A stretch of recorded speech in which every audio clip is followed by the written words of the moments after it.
Welcome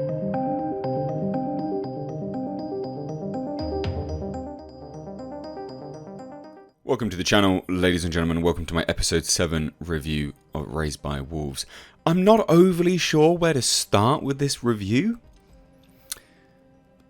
because if you've watched the episode, boy howdy, that went 0 to 1,000 really quick. But it did answer some questions. It began to answer some questions which, season 1 laid down, and season 2 subsequently followed as well. So let's talk about this. Full spoilers. You literally cannot talk about this show without spoilers. There's no way. There really is no way. And also, just to address, some people thought my thumbnail in the last video review was a spoiler. It wasn't. I've been using images from the previous episode. So if you think it's a spoiler, you didn't watch the previous episode. Okay? It's very difficult to come up with imaginative thumbnails for the show because the whole thing is spoilers, and I always review it like a day late as well to try and give people enough time. I never intentionally do spoilers, just as an FYI. Right, boy howdy. So you've had your spoiler warning. Let's talk about this. Let's talk about what happened, and let's talk about where this might go. We open essentially with Paul coming to deliver the fruit from the tree to base camp, to where all the humans are. Now, obviously, the tree is Sue, his make-believe mother. And you can see he's a little bit disturbed about doing this. He's not particularly happy. He lies to them. Yes, a new fruit from Sector 7. It's been tested. And people are lapping it up. And there's lots of really good shots of people's mouths on the flesh. And it is very fleshy. And then, he runs back to Marcus. And essentially he's like, yeah, no, nothing's happened. And he goes, well, nothing happened to us. We ate it. And Paul goes, well, yeah, but we're believers. But, non-believers, we don't know. But obviously Sol will then give us Mum back, won't he? And it's interesting as well, because you can see that Marcus is just like, wow, we've gone too far. He even says to Paul, look, maybe I was wrong. Maybe Sol isn't the light. Maybe Sol is the darkness. Yeah, pretty much bang on, mate. Does seem that way. And then we go to the side story, the side plot of Tempest trying to find her child. And essentially, there's a big whole hunting party on the coastline trying to find the child. They retrofit a drone with skin from one of the monsters. It looks like a devolved humanoid of some description, obviously. That seems to be what we can assume they are. And then it gets lost. It pops back on the the drone gets lost, pops back on the coastline. It's the whacked out android has taken it, was going to use it to find the child and sort of help. And essentially the whacked out android is experiencing some sort of malfunction, but says, look, I've heard the child. It was down in a cave way yonder. Come down there. I'll prove myself worthy of not being killed. And there's a whole sort of discussion between everyone of whether they should kill her or not, decommission her. And it's interesting. In that moment, I started to really hate Campion. Because they go to the cave, it's not there, but there's loads of bodies.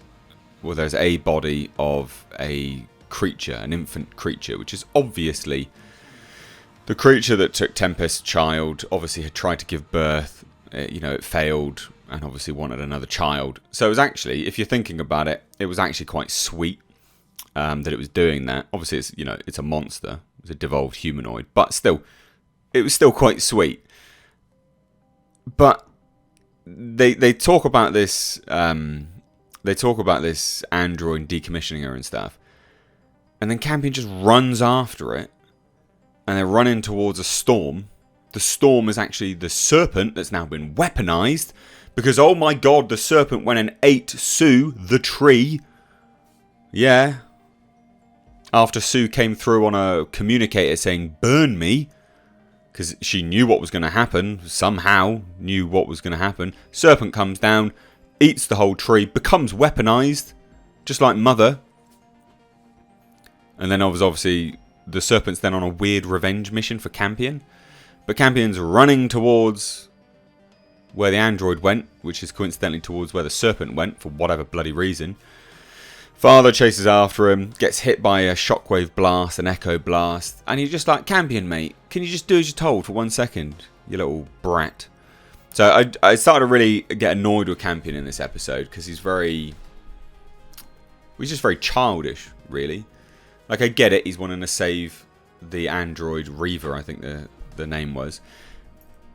But the actions are so immature and completely careless towards anyone else and anyone else's safety and well-being. And less of all his own. So anyway, Marcus saves Mother, because Mother gets obliterated, basically, by the serpent, her child. And it all culminates in Marcus taking Mother back to the tarantula to go and speak to Grandmother. And Grandmother actually answers some questions. And then we can start to talk about those questions, or those answers, I guess. So Mother goes up and powers her on and says, were you created by the same ancient humanoids that created these tablets? And it's one of those ancient tablets. People are like, oh, it's the Mithraic. And she goes, yes, created by the technocrats to destroy the believers. And I thought that was interesting. Thought that was very interesting. And then they talk about the serpent.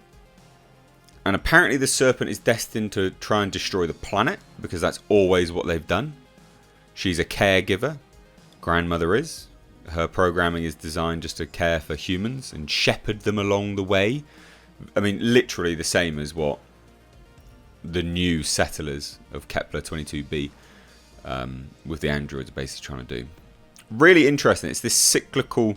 I mean, it seems to me, the way she said it was very cyclical. Yes, the serpent is destined to do this. Yes, that's what they always do. Yes. But then she seemed very surprised when Mother corrected her or elaborated further and said it seems to be guided by jealousy for its brother, basically, for Campion. And she's like, oh, it has emotion. And she's like, yep, it should do. It came from me. Mother did. So anyway, the discussion then moves towards how they're going to kill it. Grandmother astutely observes, well, it's your caregiving programming that's getting in the way. Perhaps my veil will be able to nullify that. And apparently it sounds like they're taking the veil off and putting it on Mother will be quite painful. But very interesting. So it seems the technocrats and the believers, two completely different groups of people. The technocrats were ancient humanoids on this planet. They created androids to shepherd humanity. I mean, it's exactly the same thing. But yeah, wow. But it's interesting how they seem to have flipped it. So if I remember rightly, it's the Mithraic that had created... I don't think it was Was it the Atheist? I don't think it was the Atheist. Because it's the Atheists that are scared of the Necromancer. So it was the ancient Mithraic that had created the Necromancer, or a Mithraic. My mind is... I'm just like, wow, okay, where do you go from here? But the planet is a very cyclical... thing. And Grandmother mentions the entity, because that's what the entity wants. Now, was she referring to the serpent, or was she referring to the entity that keeps talking to everyone? That entity. So I'm not really sure where they're going with it, but my God, it was balls to the wall. You don't get any more out there than this. And sadly, they killed the sea monster. The sea monster was breastfeeding the baby. Tempest tried to stop him, but they killed it anyway, which is just crap. Like, it doesn't make you feel good. But wow, this episode is balls to the wall. Really, really balls to the wall. Yeah. It'll be interesting to see what happens moving forwards. I really liked the design of the serpent. It ate the tree and it went, yeah. I mean, it tentacles came out of it. Very Lovecraftian. Tentacles came out of it. Like a span of wings. but it was weaponized. Like it became very much like Mother. It even changed color and everything. And now it spits out like a sonic blast like Mother does as well. Really, really interesting. And you think to yourself, like, was this the entity taking advantage of this, knowing that this was the case, and it would have a better, a better advantage over the humans by essentially manipulating a scenario in which this serpent would become this thing? Or is this just by chance? Is it by design or by chance? Is it prophetic or is it just circumstantial? I guess that's the question I ask you. What do you guys think? Let me know down below. But wow, what an episode. Balls to the wall. Best sci-fi show on TV at the moment. And it is actually answering some questions. Like, it's finally answering some questions, which is what I wanted it to do. Cyclical planet. Sort of going through this cycle. Birth, death, and rebirth. But it is interesting. And, the biblical references there were very, very, very, very interesting. So obviously, Garden of Eden, the tree, the forbidden fruit. Serpent coerces people into eating the forbidden fruit, but in this scenario, the serpent consumes the forbidden fruit on a whole. It becomes a more powerful... It's, very interesting. But did it do it... Did the serpent consume the fruit at the time in which it had wanted to? Or was it designed to always eat all of the fruit? Or did it want humanity to consume a large portion of the fruit first? Because there's a lot of people that consume that fruit. Now, will they become some form of acolytes to this entity? Will they be controllable by the serpent? Because there's obviously a link there. Will they devolve? Questions, questions, questions. What are your thoughts? Let me know down below in the comment section. If you're new here, please do hit subscribe. Love to have you here more often. Sorry for the weird focus today. Do apologise. Thank you all so much, ladies and gents. Drop your thoughts down below. Take care.